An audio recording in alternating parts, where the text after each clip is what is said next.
And it is the new year, 2023. I hope everybody's having a wonderful, wonderful year, that we close the door gently on 2022. This is what I learned from Lori, who we're going to talk to. And we opened up to 2023 with happiness and health. So, um, this conversation is the absolute perfect one to have at the start of a new year. We're talking Alexander Technique with Juilliard professor Lori Schiff.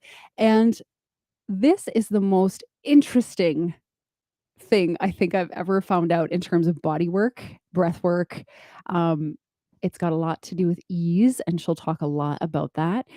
It's one of the easiest things, in my opinion, that I've ever done, because you really do nothing, quote unquote, but it's one of the hardest things I've ever done because you do nothing. So without further ado, let's read her very official bio, and we will bring her on and ask her all our burning questions. So here we go. One second here.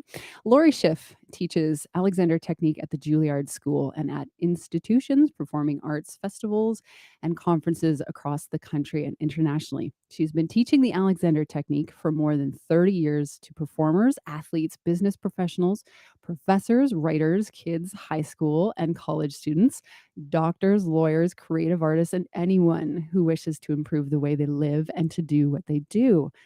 This is the point of this show. This is why these incredible tools cross the barriers of what we think is different sectors, right? Anyone and everyone is a human instrument, and they can benefit from this kind of stuff. Okay. You can find Lori's students in major orchestras and opera companies, on stages and in courtrooms, military posts, studios, classrooms, offices, and athletic venues. Miss Schiff teaches globally on site and online, and she's available for introductory presentations, masterclasses, seminars, and private lessons. Her studio is in New York City. Wow. Super cool. Welcome to the show, Lori, and thanks so much for being here. Thank you. Thanks for inviting me. It's a Oh, fun way to start the new year, just as you said, to kind of get it all going again. Get it all going again. And what really struck me was that you teach Alexander Technique at this level, at the Juilliard School.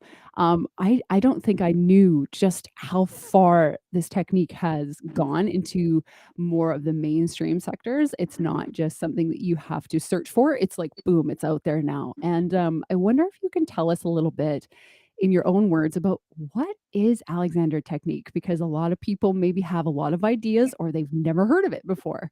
So what would you say in a few sentences about what it is? Well, that's It's a big one. Yeah, it is a big one, and it's funny. I just gave at Juilliard the course I teach. It is a credit course, and it's actually hands-on in the room. I work hands-on with people, and then I do give them a little bit of, there's always discussion stuff, but we just had a final exam because we ended the winter term in December, and question number one is, now that you've done this for a few months, what would you say if someone said, what is the Alexander Technique? And of course now I feel like I'm taking my own final. It's a tough question. I've been teaching for 35 years, and I was involved with it as a student, as one has to be. You can't teach unless you study first. Mm-hmm. I'd already had them between 4 and 6 years of lessons, and ever since, say, 40 years of being in this work, I still have trouble answering the question. So with all that said, here we go. Okay. In truth, it is a method, a way of, and think technique, like you have voice technique and stuff. It's a method for being conscious and using your consciousness to guide yourself, to direct how you do what you do, literally. So this is something quite different for a lot of folks who are often looking for exercises and stretches and show me the breathing, sequence or something like that. And those are great things. It's all fine. But virtually all of that, yoga, exercise, anything like that, you use yourself as your instrument. Mm-hmm. So your instrument number one does stuff. In my case, instrument number one was a trumpet player, which is how I got into all of this. And I just wanted to play better. Yep. Kind of normal. And, I was in music school at Northwestern in the Chicago area. And I saw a demonstration of the work at our music school. A guy came and worked with a couple of instrumentalists.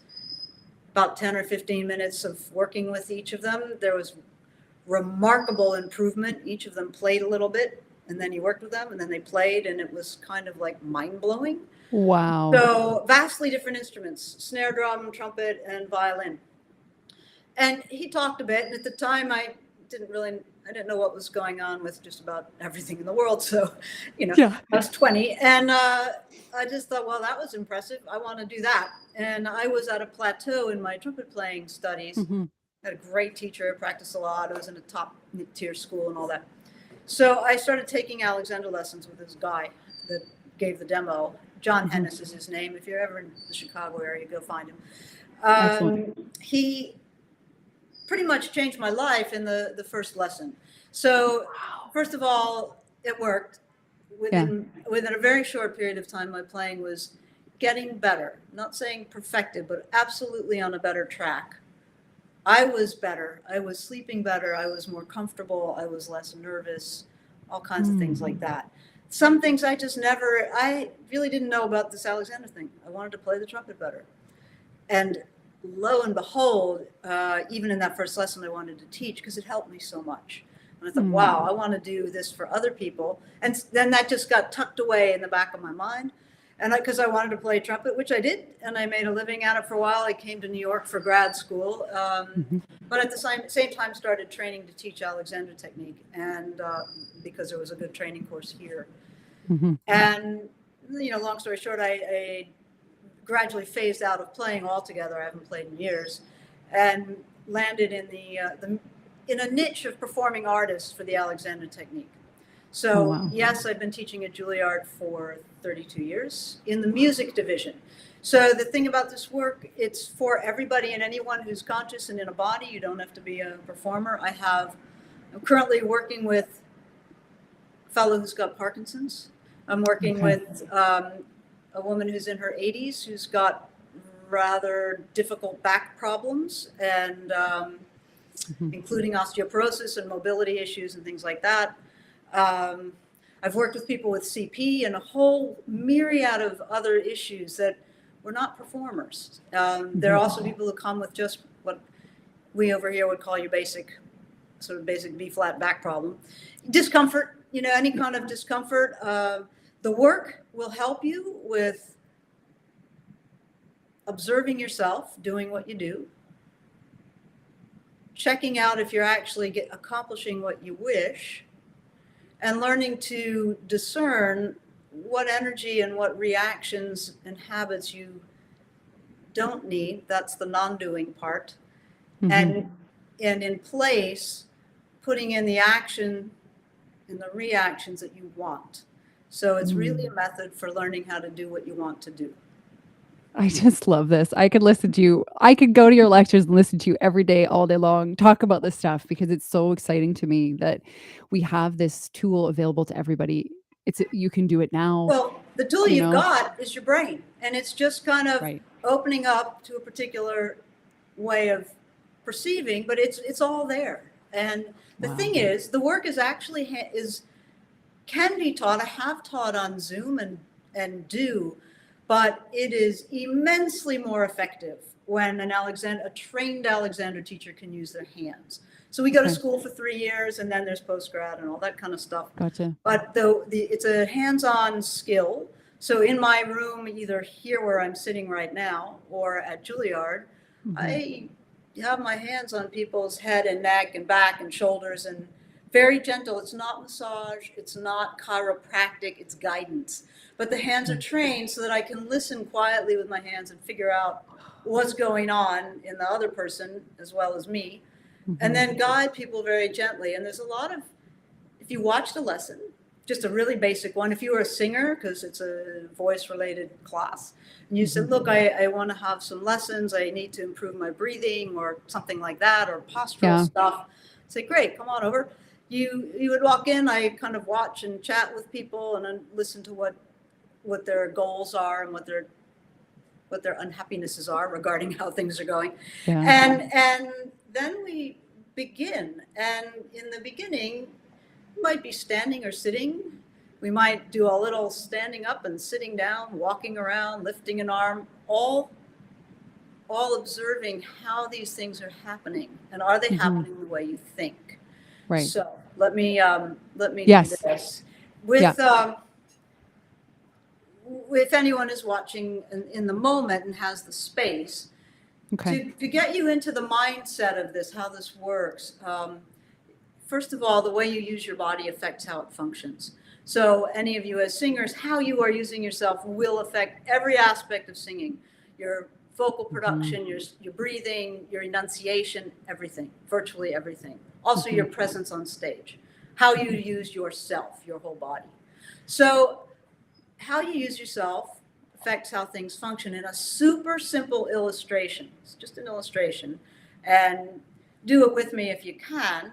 I'm in. I'm sitting right now. I'm going to pull back from the screen just a little bit. Yeah. So I'm sitting, and all I'm going to do and ask you all to do with me is slump down. Most people can do that fairly easily. I think I was already doing it, to be honest. So, and have your arms hanging at your side so that your palms are turned behind you. And stay slumped down. And all you're going to do is lift both arms at the same time, kind of gradually up overhead. Don't change your upper body at all. Just see how it goes. Can you get your arms all the way up overhead? And then let's let the arms back down slowly. And then come up out of that slumping shape. Don't sit up too straight. Just don't slump anymore. Stop doing that one.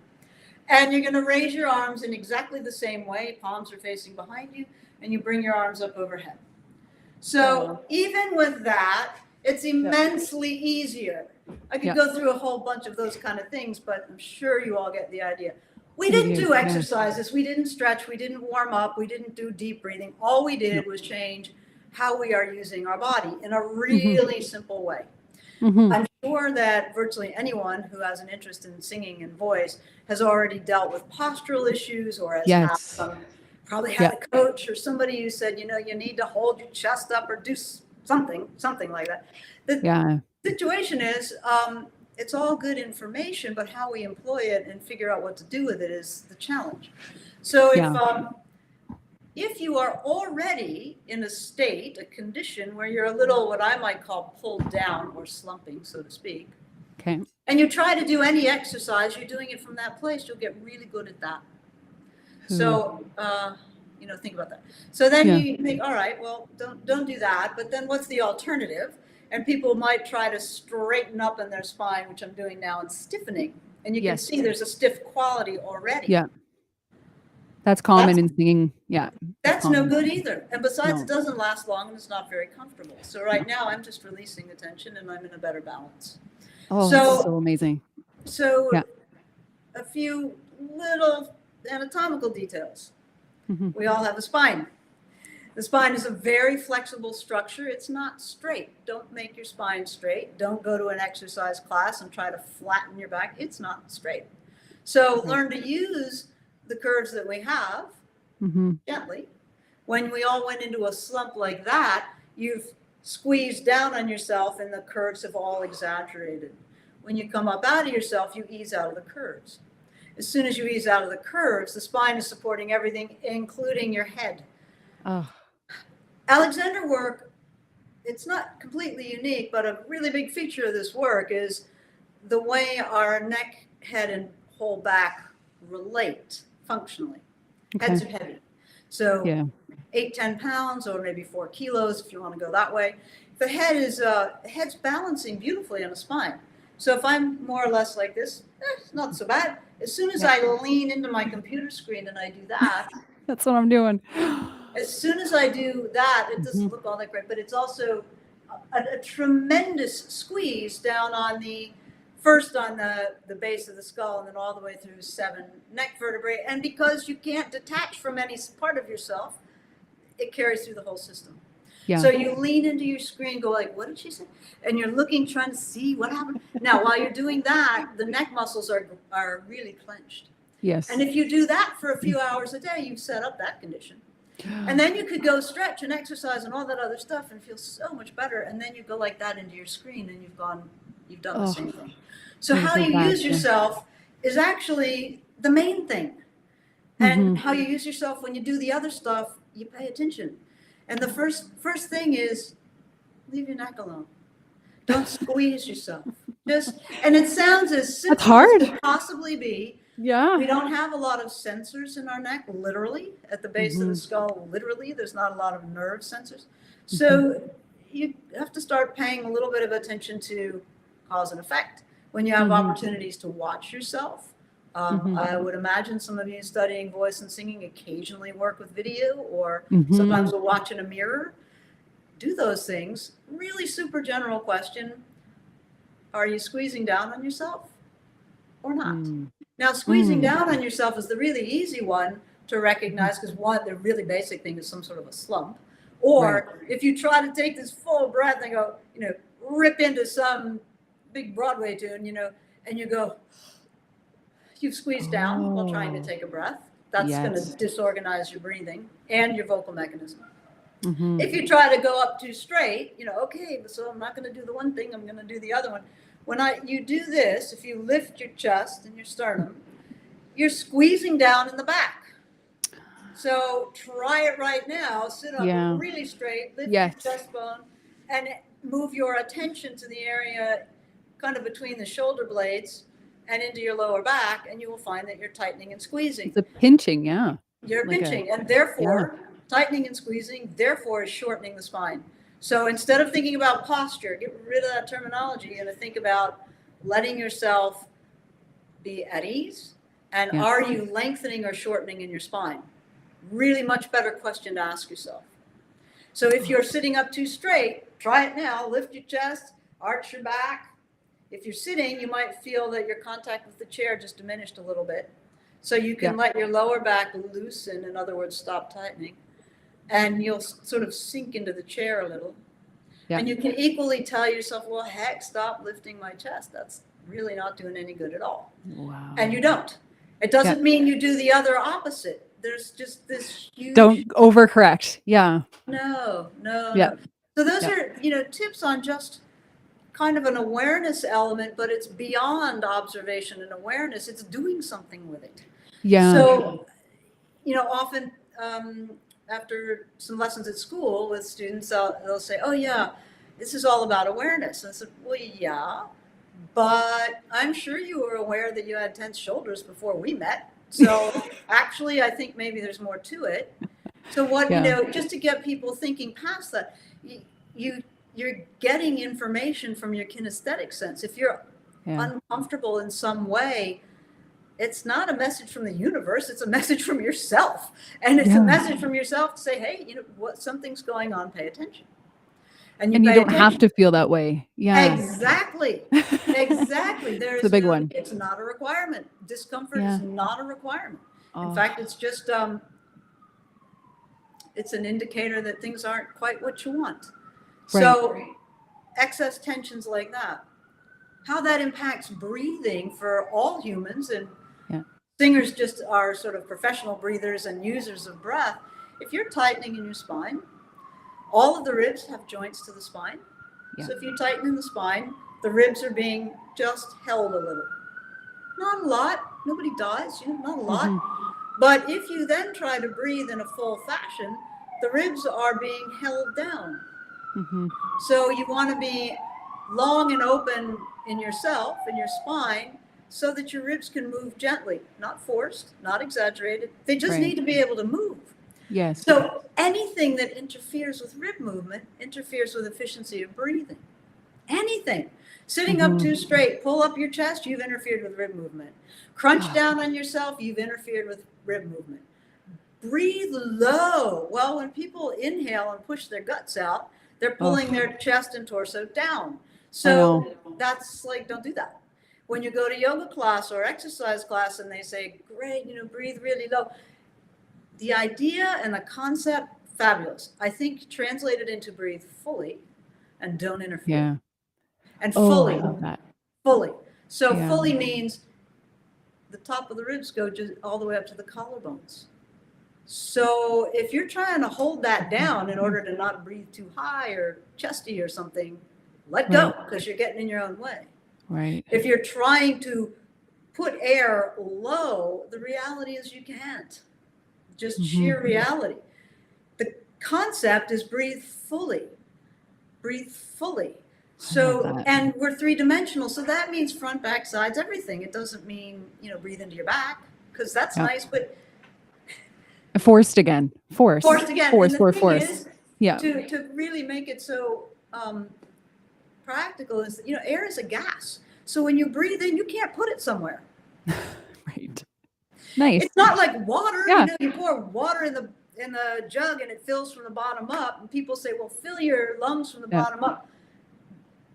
Nice image, but the reality of the science is that's not how it works. Yeah.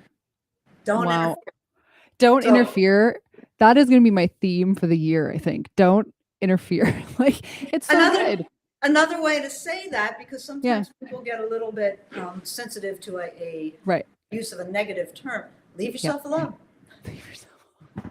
Just let it happen. And the thing about that, all of that, and it's not from the Alexander world, this is not buzzwords. This is not like write it down 10 times in the morning. It's actually, you put it into practice. You live it. So Alexander technique, we exchanged a few emails in the last days, and Jill had said, is it akin to yoga in that it's a practice? And I would say quite similar in a certain regard. Mm-hmm. I've never thought of it as a practice, but that's just not the language I use. I live it. You live it. So it's not like there's a daily event for half an hour that is Alexander, and then I'm done with that, and I go about my business. Although there are things that we do, but it's in all of your waking hours. Be aware of yourself and choose what you're doing. That's a daunting task. Yes, so it you is. learn. You take lessons, you work with teachers, you work with yourself, and you build the skill, because it's a skill. It's a technique. It's a skill. Yeah. Yeah. So I imagine someone like you who's been practicing for quite a while, that the comeback rate from the bad posture is quicker, but it's not perfected and you never have bad posture, or I know we're not using that word, but the spine is not slumped anymore. I imagine there's no perfection in this work. It's just the comeback rate is quicker. You notice.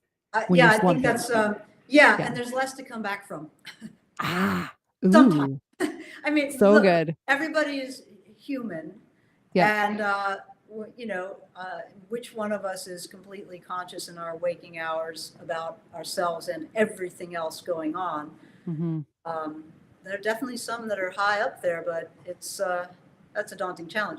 So, no, there is nothing about this about being perfect. And in fact, I've come to think of it as real, or at least I've realized we humans are perfectly designed to be imperfect. We have the perfect, whoever figured this thing out did a great job. We're perfectly designed to be less than perfect. And what I mean is, when you're not comfortable, you're hot, you're cold, there's pain. That's a signal that something's not right. It's not perfect. And so we are so well designed, we have systems in place.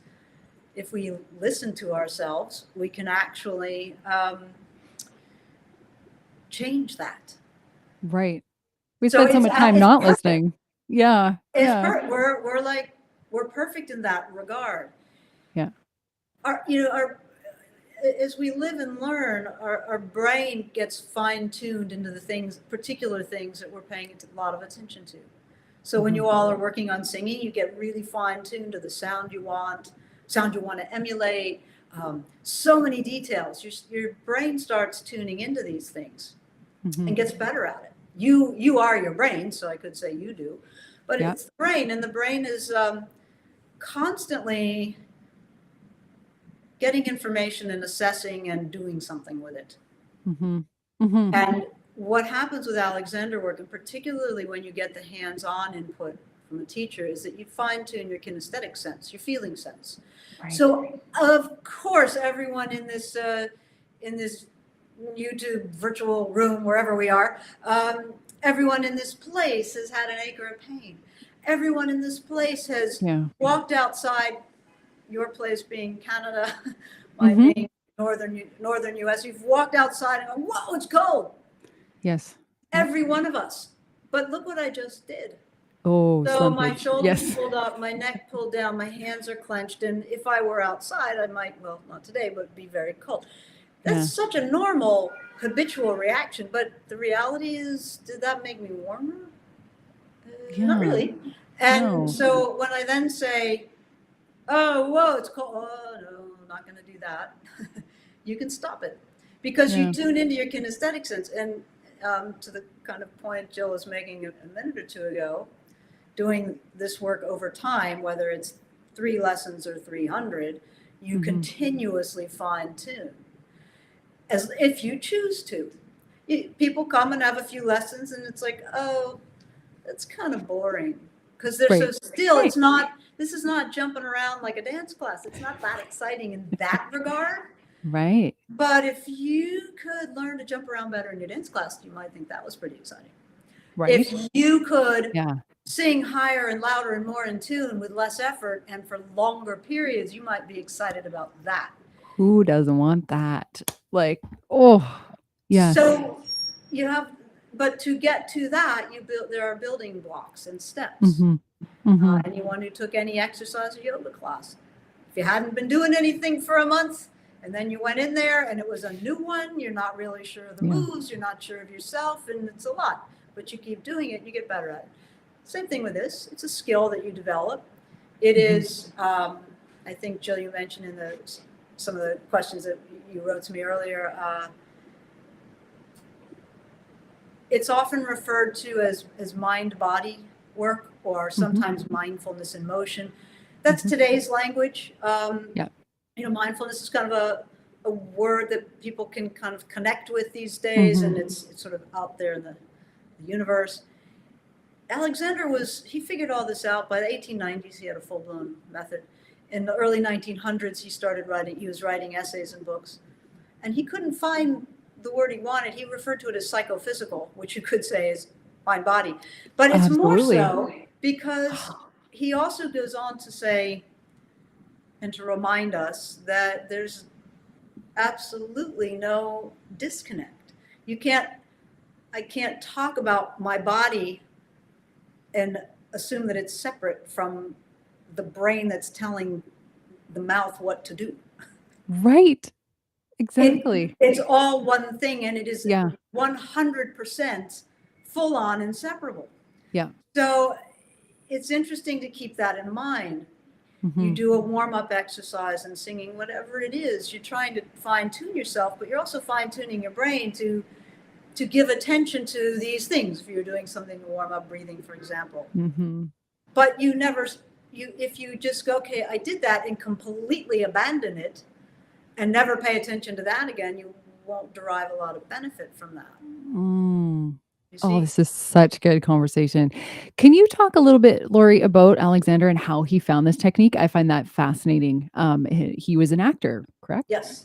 Yeah. And again, to this group, he was a really interesting guy. He was from Australia, from specifically Tasmania, little teeny island off the bottom. Wow. And not a lot of people live in there, farm country at the time.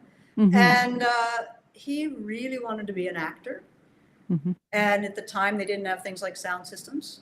People did theatrical shows. They did monologue type performances and storytelling on stage, things like that.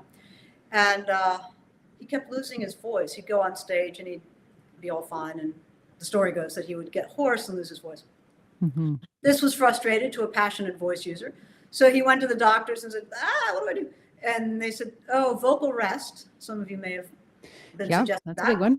So and important. And so he did that, vocal rest, don't talk to anyone, don't use your voice for whatever length of time. And he got better. He felt like, voice is getting stronger, all good. Got offered a gig, went to the doctor, said, I feel pretty good. Can I do it? They said, sure, go ahead. By the first half of the program, he lost his voice again. He goes back to the doctors and says, so now what? And they said, vocal rest and whatever it was they were doing. And he said, well, no, I can't do that. It doesn't work. And meaning it doesn't last. And then he says, presumably to them, but also to himself, well, is it right to figure out that perhaps I'm doing something when I'm speaking that's messing up my voice? Mhm. So here's a guy, he had a problem, and he started with the scenario of the problem, and he worked backward from it. And that's how he developed a technique. Now, working backward, he had a few things to go on. One, his voice wasn't so good. Yeah. In performance, he had criticism that people could hear sort of sniffing and gasping, like, I don't know if my mic is picking it up, but Yes, it does. Yeah. Yeah. and there was that, which he didn't like as an artist. And he was lifting his chest a bit and kind of held. So these were not good things. So he went to the drawing board. He tested out speaking as if he was on stage versus normal and back and forth. He set up mirrors. They didn't have video then. One in front, one on either side, and he just kept observing himself. This was a 9-year process. Wow. This guy was unbelievable. I'm completely in awe of this guy. Patience. He says anyone can do what he did if they do what he did, and I don't know anyone personally, certainly not me, that would stand in front of a mirror for 9 years going, what's going on? Friends, Roman, no. Oh but my he gosh. did. And he went through, well, I'm doing this, it's not working. I'm lifting my chest and taking a big breath. That didn't help. The voice sounds squeezed and tight. You can hear it in me right now. And then he said, okay, well, if that's not good, then I'll do the other thing. Nope, that didn't work. And then he realized over time that there was a subtle movement of his head going on. And this is where in the work it starts getting into the detail of head and neck. So I'm going to go a little bit profile to you all. And he realized that when he went to speak, he did something like, I'm exaggerating it, but maybe chin up, maybe singing to the balcony, something like that. But he noticed something kind of subtle, or something like maybe jutting the chin forward. If you jut your chin forward, take your right hand, put the hand on the back of your neck, little finger on the skull, on the bones, and along the neck, jut your chin forward, and you'll feel what it does to your neck. Ooh. Yeah, ooh is the perfect response.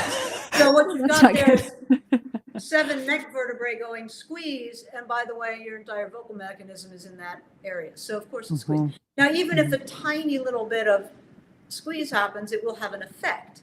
It may not be completely damning, but it's certainly not helping. So if you've got that, so he figured he was doing something like that, and then he realized even when he had the thought to speak, he started to see the reaction occur. So here's a scientist. This guy was a scientist. And so he realized that even that, so then he had to really dig in and say, okay, here comes the do nothing thing. I'm going to leave myself alone. I will, in his language, inhibit meaning simply pause a reaction. It's not about repression and shyness and stuff. This is nervous system stuff. You pause the reaction. In other words, I'm going to speak, and I'm thinking, no, not yet. And in that time, with my brain, I say, all right, leave my neck alone. Let the neck muscles stop squeezing. Wow. And as soon as the neck muscles stop squeezing, the voice changes, the breath changes. And because a head has weight, and it's balanced on a spine that's a flexible, squeezy rod, when the weight is being pulled down into that springy spine thing, it's affecting the condition of the ribs and the entire torso. So as soon as he was going like that, he was tightening and stiffening in his neck all along the spine, all through the breathing. So any breathing exercise that's a little bit helpful is not effective if that keeps happening, because you've done the exercise, but the system you're using, your body, is disorganized. Right. So he figured all this out. You can read articles he wrote in 1904, full on. That's amazing. And he left Tasmania for Melbourne at some point, and then Sydney, and he got before he left for London in the early 1900s, he was already being recognized as, they called him the breathing man. People went to him for breathing problems. They went for speech and voice problems. He restored his own voice, but got involved in this work, and he really had something. So then doctors were sending him patients because there was a whole lot of TB going around in those days. And there were a Mm. lot of respiratory dysfunctions. Oh, So right. he was dealing with people who had, recovered and had some problems and such. He got referrals to doctors in London. He got himself on a boat, went to London, and he established a teaching practice in London in 1904 or 5. And from there, he had a clientele that was of the top actors from the West End, their Broadway, and Mhm. a mix of them, and then people referred to by doctors and high society people. He charged a lot, also. Of He course. had quite a skill, and he had to make a living. Yeah. And he also said, for those of you who are out there teaching, whatever you teach, he said, people value it more if they have to pay more. Yes. I mean, there's, 100%. there's, you can talk about that philosophically, but there's something to it. Yep. So he had high society people, Mhm. lords and ladies of the day, and he also had, his great dream was to work with school teachers who worked with kids. Because if you can Ooh. set a really good example about about self-observation from an early age, Wow. in other words, prevent all sorts of bad habits, well, you've really done something, and the kids are far better off. He had a Yes. little. He had a teaching space. He began training teachers in the 1930s, and he had his space where people came to see him individually. Mhm. And he had in that space little rooms for a small school, and they had a very small little school of kids. Mhm. The basic academic stuff was taught by some assistants who were trained teachers who got a woman called Irene Tasker, who was, I don't know, Oxford or Cambridge or one of those, I've forgotten for the moment.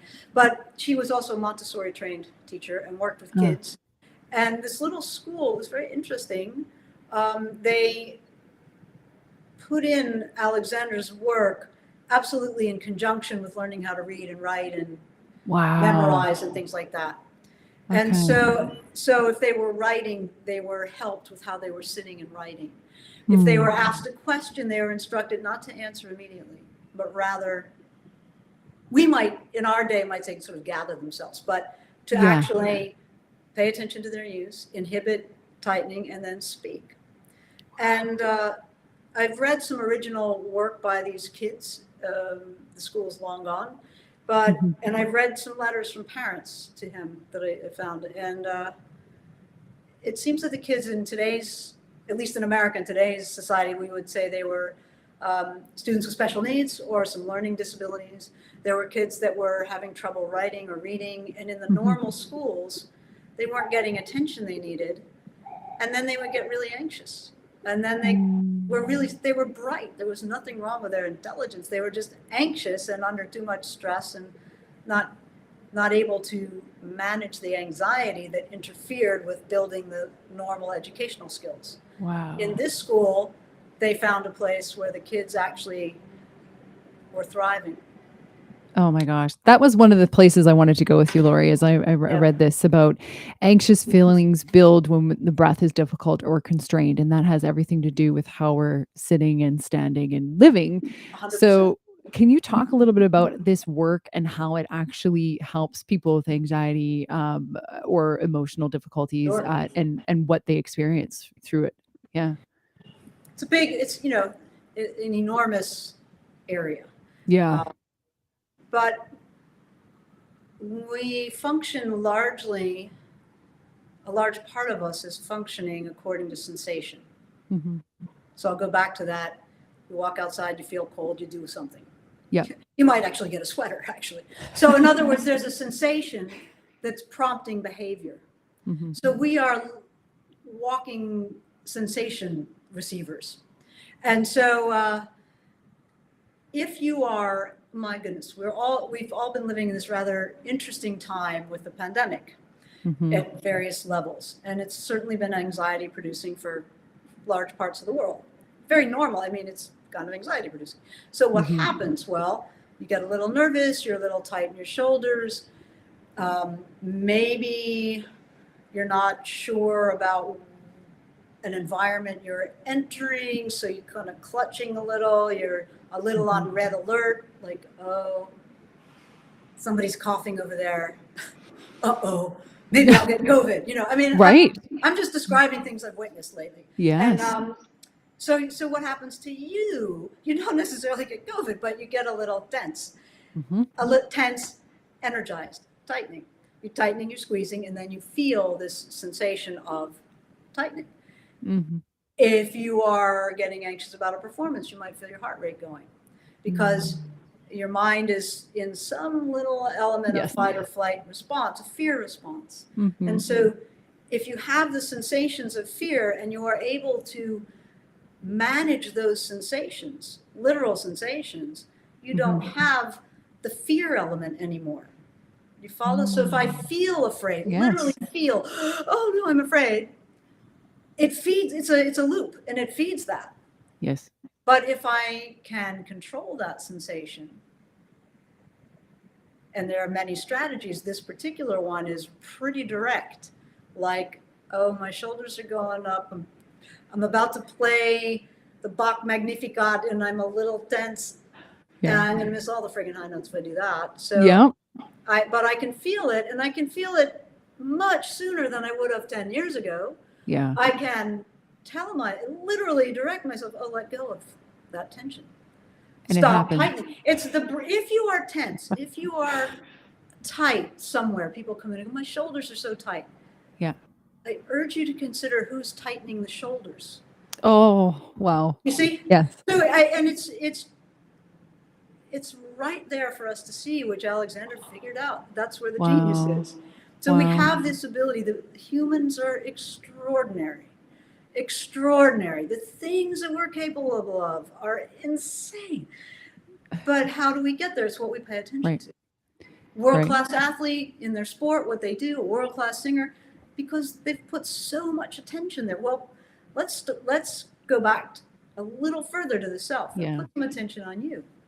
Oh, when you're tensing, stop tensing. And it starts with a thought, right? Like I remember watching the William Hurt series on YouTube because I had shoulder, neck, back issues a long time ago.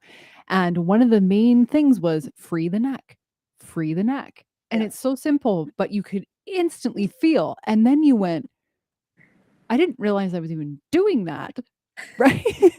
Well, now there's the big thing is that you didn't realize you were doing it. I get that comment all the time. I work with someone, they go, oh, I didn't even know I was doing that. Right. Said, well, that's why you're here. Because your kinesthetic sense has gotten habituated to something. So when you get conditioned by habit, and that's what habit is, it's conditioning, you don't notice it. And that until it hits a tipping point. And that tipping point might be pain or dysfunction or something like that. Yeah. So you get conditioned to these things, so that's why you don't feel them. But then as soon as your attention went there, even from what you described, watching the video, you were able to make a change. Yeah. The biggest change is the human mind. The biggest change of this work, when you get into it and you start watching yourself, you realize how slumped you are, possibly. But when you free the body, it feels like you're floating when you walk. Well, just getting up out of a chair feels easy, not like, oh my goodness, like slumping around. It just, life starts to feel less effortful and just more ease, and that transmutes to other areas, because then you start going, what else can I bring ease to? My singing voice, or my decisions in life. Like I feel like it really impacts bigger than how you feel is everything, right? And we know that. So when you have less pain and you feel like you're floating, what else can you do, right? It's just amazing. We actually have a question. So I'm gonna show it. It's a very interesting one. Lori, this is Sean Mitchell. Lori, this is so fascinating. Does our modern age present unique issues given our obsession with devices, i.e. staring at screens? What a good question. Thoughts, Lori? Well, I've only lived in the modern age, so I'm not really sure about, I think some of this, in truth, I think they had some other stresses and strains 100 years ago that I would not deal with. But really to the point, I mean, I say that because humans have been reacting to stuff as long as there's been humans that react. You know? So our devices, though, are pretty, wow, they're pretty gnarly. Everywhere. They're pretty gnarly. I mean, they're fabulous. Good Lord, here we are, communicating with one another across, Yeah. certainly us Awesome. across North America. Yeah. So yeah, they're fabulous. And how we react to them and how we use them is our responsibility. So, yeah, so if you lean into your screen, you're constantly tightening.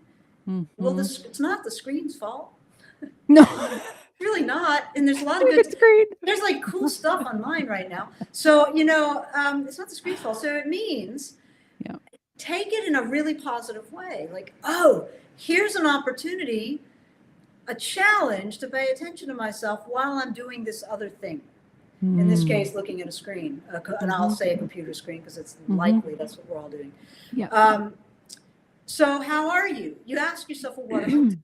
Well, I'm sort of drooping down and leaning forward. Well, if you lean back a half an inch, I bet you could still see.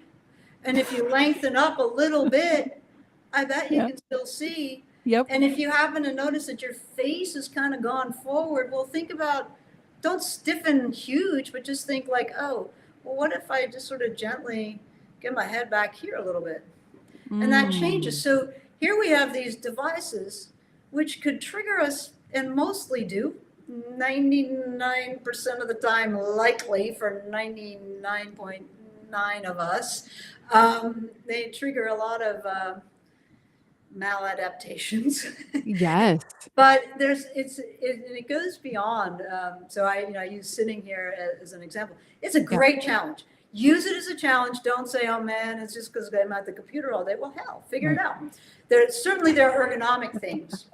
Yes. Get the screen at the right level, and I've written pages about that. It's just ergonomics, but it's still the human. You could have a rule book on ergonomics and set the thing up great and still sit badly. So yes, you could buy a $900 chair, as people do, and sit really badly. It's really easy. I do it really. It helps. It does help support us and do good things. I'm not dissing it entirely. It's just maybe we don't need some of those props. But the other thing is, something I've been on about of late and try to point out with my students at school and students here, when you use a cell phone and you're walking down the street and you're checking, I don't know, maybe reading directions or just checking to see, gee, what time was I supposed to meet so-and-so? And they're holding the thing. Your vision goes like this. So we lose your vision, and your sensory capabilities around you diminishes tremendously because you're focused on something about, palm, more or less palm size. Yeah. So I'm like that. I'm not completely unaware, but I'm not that aware of stuff over here or over there. I live in Manhattan. You kind of got to watch the sidewalk sometimes so you don't step on whatever or trip on. I imagine. So, but you are temporarily not there. So if you're so you've reduced your ability to be present in 360 degrees, and you've dropped this 8 or 10 pound head down. It's dragging your spine down. Dragged your spine down. As soon as you drag the spine down, I don't know if you can see it on me. If I drag my spine down, my shoulders pull in without me pulling actively. That's just what happens. Now I'm doing this. This thing doesn't weigh that much, but it's enough.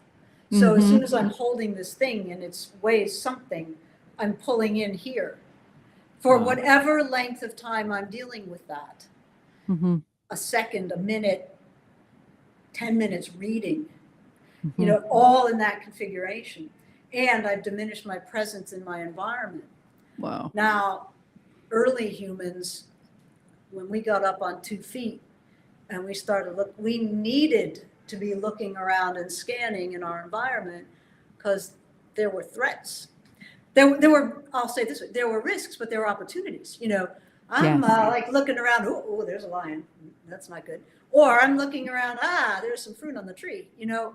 Risks and opportunities. Well, the same thing happens when you bury yourself in a device. Walking down a hall at your school or down the street. You're doing that, all happily doing whatever, and you miss that your friend just walked by. Or you miss, oh, wait, right. supposed to get off the subway. I forgot, So Yes. there's the how we are operating in ourselves using the thing structurally, how our structure is reacting. And then there's how present are we? Right. And you Right. can, and we have the ability, for instance, I'm looking at a laptop screen that's maybe 2.5 feet away from me. Mhm. As I'm looking at you on the screen, I have peripheral vision, as you all do. I can still see some of the stuff around. So Mhm. I'm not completely out of it, Yeah.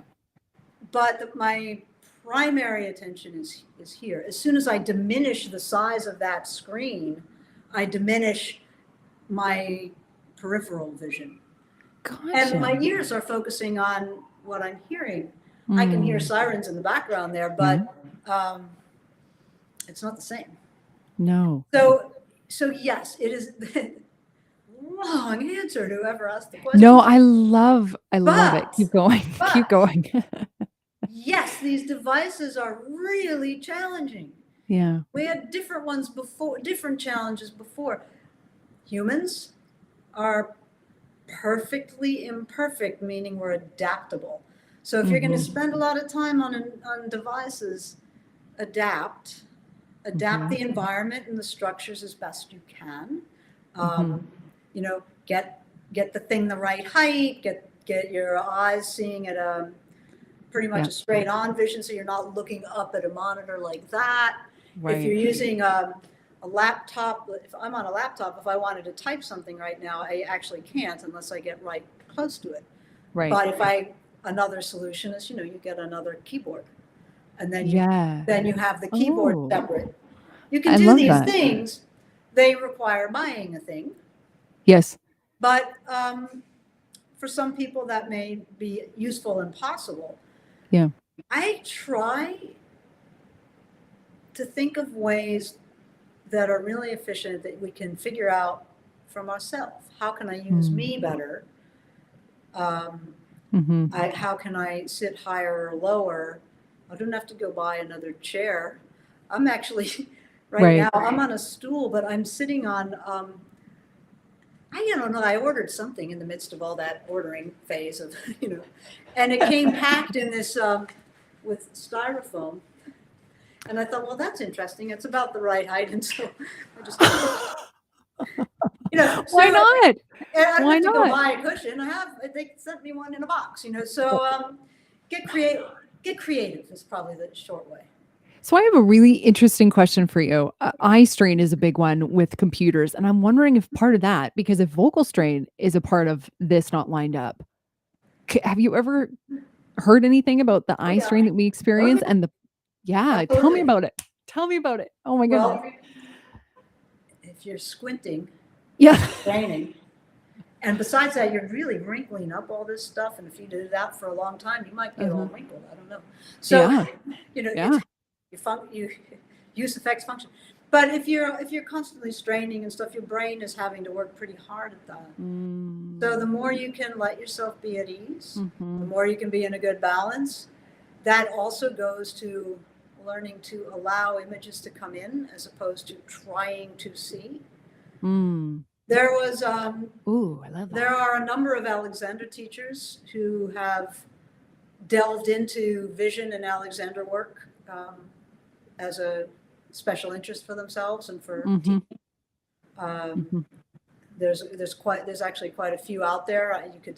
You could Google vision and Alexander I technique. will. That is next. I I will. I Yeah. can do some of that, but I would not profess that I've spent lots of time on that one.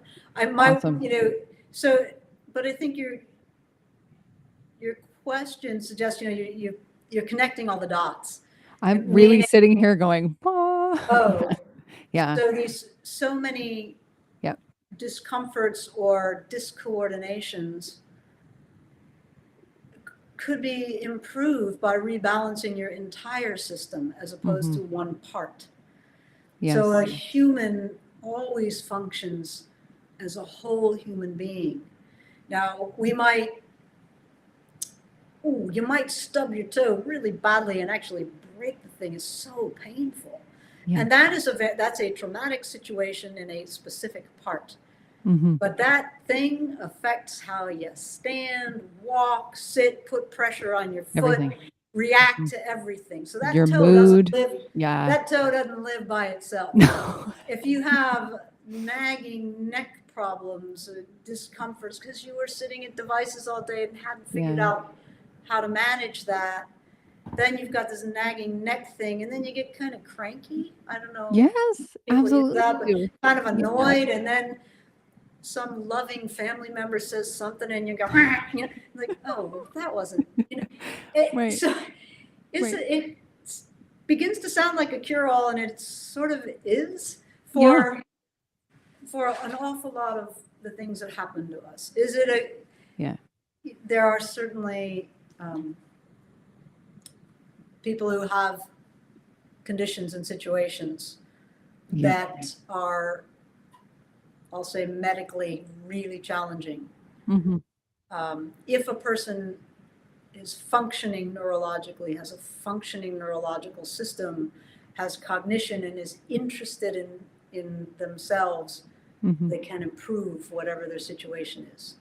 Oh, I just Whatever love that. it is. So, and it does not mean that they're going to, you know, come out some kind of superhuman, but it does mean that if you can improve the quality of your life, and if you can improve the quality of your life little by little over time, think about what that means in aging. So many people assume aging is decline. Well, some things will change for sure. Maybe hair color, things like that.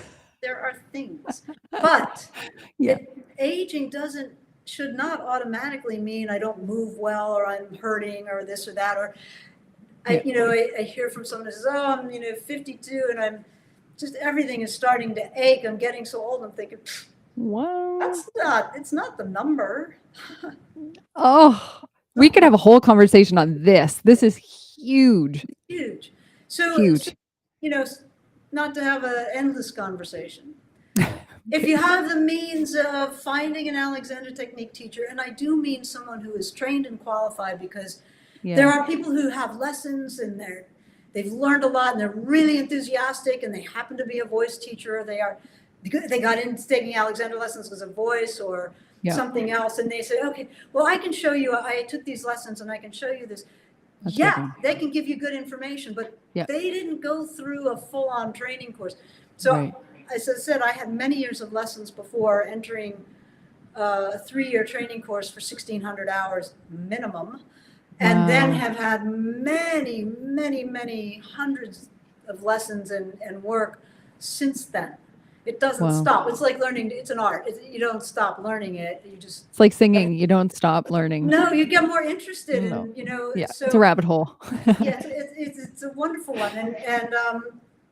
But find a teacher who is certified by either, in Canada, where you are, there's an organization called CanStat, Canadian Society for Teaching the Alexander Technique. CanStat, STAT is in the UK, and they are kind of worldwide connected. Society of Teachers of the Alexander Technique. Love that. I think the website is like Stat UK or something, but look up Society for Teachers of the Alexander Technique. Here in America, it's the AMSAT, American Society for the Alexander Technique. Oh, great! I'll put those links in the they're show notes. That's amsatonline.org. So I think that's what it is. Or individuals. Like me, but look on, look in the bio or whatever, see if they've done the work for a bit. See if they actually trained. It doesn't, you don't know, I'm not going to try to explain what that's all about, but just a tip if you're looking for a teacher. And if you possibly can, given whatever's going on with things like COVID and health and stuff, if you can possibly get in the room with the teacher and get actual hands-on work, you will be really happy you did that. I love that. We can do this on Zoom effectively. I was impressed how much came across on Zoom. I did quite a bit, at Juilliard teach 25 hours a week on Zoom, 25 classes a week. So you learn how to work that way. But wow, when the students came back and we could do the real deal, hands-on, people are happy to have that feeling of lightness and ease. I bet they are. And final note for the singers and other performers among us. When you get into this and you start easing up in yourself, your sound changes. And it can Yes. happen in an instant. So when I work at school, I always will have people playing whatever instrument they play or singing. I work with the opera students. Mhm. And I work hands-on with them and get them to pay attention in themselves and observe habits. Within minutes, there's sound changes. And the Oh. sound change, it's what got me. Because I played trumpet and I went, and all of a sudden it was like, whoa, that was different. And it was easy. Wow. And then I went and played just like on all my old bad habits, but I took a lot of lessons and stayed with it because it shows you, straight away when there's that change, and it is noticeable by anyone listening. It's really a hook. But you do the things you're interested in and passionate about. Yeah. And if you're interested and passionate enough about singing to be here watching this, I'm sure you love the sound. I'm sure you love the feeling, the sound, and the way of expression. Yeah. I guarantee you, get some good Alexander lessons and you will facilitate everything else you're learning, and your sound will become more true to you. Oh, what a wonderful note. I wish we could keep talking, but we're at time. So, and I want to be mindful of your time because I know you have appointments today. Yeah. So thank you, Lori, for everything. And just to leave our audience with another note, if you're checking your phone, just lift it up a little. Yeah. Lift it up. Okay. Use your elbow, bring the hand to your face. Like eating, you bring the hand to the face, not the face to the hand. Oh, awesome, love. Well, I'm going to let you go, and I'm going to tell everybody where to find you once you're gone, because I know you have somewhere to be. So thank you so much for this. And I may have to connect with you for another one because this was phenomenal. Phenomenal. Okay, please. Lori, I just totally hung up on you too quickly, but you're welcome to leave the studio. And thank you again. I will be emailing you. We will be doing another one because the aging one, come on. I have so many people asking me over and over. So does the voice, is there a day when I can't sing because it's just aged out? And I fully believe there's a connection here with the Alexander technique. So we will find out. But yeah, to everybody watching, thank you so much. We appreciate this. It allows for more conversations and more people that watch. So please subscribe to the channel. We have a YouTube channel. Click the button, ring the bell. I'm told there's so many ways you can do this. So please do. And I'll be doing some more shows at the end of January. So check our podcast schedule online. You can visit us at voxsana.co or .co. I haven't decided how I'm going to say that. I don't know. But you say it how you want and visit us there. We are on Facebook at voxsana.co. And obviously, we're on YouTube. You're probably watching us there right now. So remember, you can join in the conversations with your comments and questions. So just be signed into Facebook or YouTube, and you can do it there. Until next time, which I believe is January 23rd, with Brendan Hudak from New York Speech Coaching. So Justin Stoney from the New York Vocal Coaching. This is his speech department. So we're really, really pumped. Until then, everybody, let's be mindful of that spine. Oh my goodness. I'm going to watch this video again and correct myself. But we're perfectly imperfect beings. And until next time, just be you in this world. Bye now.